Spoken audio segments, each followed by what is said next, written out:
फसलं तर ते मोड, ते नाही पडलं तर ते मोडणे इथे येऊन थांबलो, SRT वर येऊन थांबलो, कारण खर्चच अजिबात नाही. त्याच्या मागे रनआउट आणि 16 दिवसांना आपण ते तणनाशक याच्यातलं ते धावतं मारलं, कचराच नव्हता. त्याचा फोटो आपल्यापाशी, कचराच होत नाही, कारण आपण ग्लायफोसेट मारून पुढे चाललो ना. 150 ml चा जेव्हा ढोस मारतो आपण पहिला, जेवढा निघाचा तेवढा निघू द्यायचा, तो नाही का.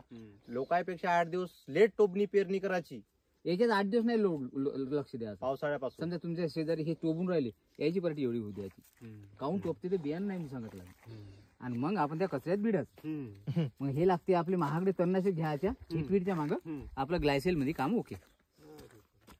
सगळं डोक्याचं टेक्निकचं काम आहे, बाकी काहीच नाही आहे. तणनाशक टायमावर मारणं खूप महत्वाचं आहे.